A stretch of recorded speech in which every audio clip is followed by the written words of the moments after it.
They say the dawn brings promise, but for me, that calm Saturday morning at exactly 8 a.m.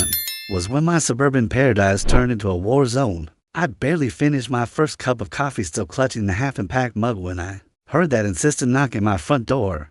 I opened it wide, expecting a neighborly greeting or maybe a plate of cookies.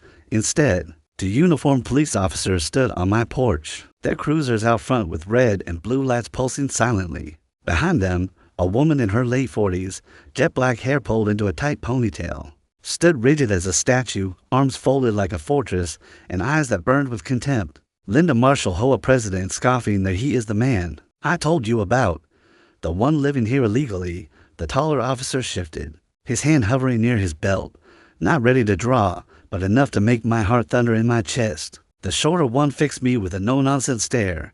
"Officer Reynolds, sir, we need to see proof of ownership. We've had complaints of unauthorized occupancy." My gaze dropped to the eviction notice she shoved into my hand. 30 days to vacate, signed by the Crestview Heights Homeowners Association. My blood ran cold. I stood there, stunned, coffee mug trembling in my palmed out one. The reality check me name is Ethan Carter, age 27. And just 1 week ago I'd closed on my first home, an absolute delight of a place. Bought entirely with cash I'd scraped together over half a decade. No mortgage, no banks, no headaches. Just me, my 2-bedroom ranch, and a dream of quiet suburban bliss. But instead of carefree weekends stripping shag carpet and repainting mustard yellow kitchen cabinets, I was now facing an eviction threat from the town's self-appointed queen of control, Linda Marshall. To the backstory: how I got here after college. I moved back in with my parents, working as a freelance graphic designer around the clock. I skipped vacations, ran a 10-year-old sedan, and saved every penny. When that Crestview Heights ranch dated paneling, shag carpet, and all hit the market, I pounced. The retired sellers wanted a quick, all-cash deal. I gave it to them, signed the deed, and walked away debt-free. Flashback visual: Ethan's cramped city apartment's living room, with a makeshift home office phone call. "We accept your offer." Joyous fist pump as Ethan holds the title. Point 3. The first encounter with Linda Day, one of moving in. I unloaded boxes from the van, soaked in sweat and excitement. Across the street, Linda Marshall watched with binoculars, silent, arms crossed, expression unreadable. As soon as I set foot on the porch, she marched over, clipboard in hand. "Linda, overly sweet welcome to Crestview Heights. I'm Linda Marshall, HOA president. I'll need you to sign a membership form and review our covenants." I smiled politely, exhausted. "Me thanks, but this property lies outside the HOA boundaries." Her smile froze. "Linda ICO, I'm sure we'll iron out the details. We take our standards very seriously here." She turned on her heel and stalked away, phone still recording. For the harassment begins, he tried shrugging it off, focusing on renovations, removing 1970s wallpaper, placing avocado green countertops, planting a small vegetable garden. Then, 3 days in, I found my first HOA notice taped to the mailbox. "Mailboxes must conform to Regulation X non-comply," and mailbox size detected. Reality check: my mailbox measured exactly per regulation. I double-checked the specs. Next, hedges exceed allowable height. I trimmed them that morning. Then, unauthorized exterior decorations. I had none. Car legally parked in my own driveway. At board meetings, every question I raised was met with Linda's condescension. "Linda, excuses don't trump our covenants. We have standards to uphold." Other board members nodded like frightened bobbleheads. Meanwhile, fines piled up.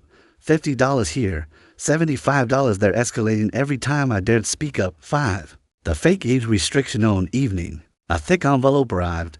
"Notice of non-compliance. Homeowners must be 50 or older." I read it twice. Crestview Heights, a retirement community now. I called my real estate lawyer. "LAWY are laughing. She's making it up. That's harassment, and forging HOA bylaws is fraud. Document everything." 6. Unauthorized inspection. 14 days in, Linda knocked, again accompanied by the board members. Clipboard raised. She announced a property inspection. I blocked the doorway. "Me, you need a warrant or written permission. Linda, as president, I have authority." I pulled out my phone. "Me, this conversation is recorded. Show me the bylaw allowing this." The board members exchanged uneasy glances. She stormed off. Point 7. The forged eviction notice. That evening, taped to my front door, a county eviction notice with forged county seal. Signed as a deputy clerk. My stomach dropped. I called the county clerk. Clerk, we never issued that. Reported to the DA. I installed security cameras and began logging every interaction. 8. Finally, legal action. He drafted an emergency motion to halt foreclosure proceedings and filed suit against both the HOA and Linda personally. Causes of action: abuse of process, fraud, and felony infliction of emotional distress, PA violations. He saw actual and punitive damages plus attorney's fees at my usual hourly rate. 9. Service of processually. One morning, a process server appeared at Linda's home, papers in hand. She shrieked, "Linda, this is harassment. I'll have your license revoked." The server calmly replied, "Server, you are served," and walked away. Linda stood frozen, face turning every shade of red. 10. Preliminary hearing. 2 weeks later, we met in Judge Morrison's courtroom. Linda arrived with HOA counsel Peterson, who looked green. I presented procedural violations. Number 9, a day delinquency notice. No payment plan offered. Board resolution lacked required 5. Signature rested. Morrison quashed the foreclosure, granted expedited discovery, and scheduled a full hearing. 11. Discovery exposes the schematic. Discovery revealed unilateral fee hikes, targeted fines against the center secret compliance grading spreadsheet, embezzled HOA funds till $30,000 used for personal expenses. He amended to add embezzlement and RICO charges. DA launched a criminal investigation. 12.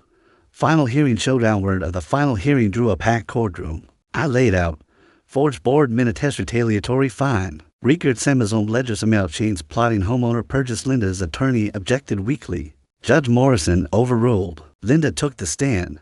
Under cross, I revealed a $2,500 credit card charge to a Hawaiian resort. No HOA conference existed. Her denial crumbled under data. 13. Ruling and damage. Judge Morrison's verdict: foreclosure void.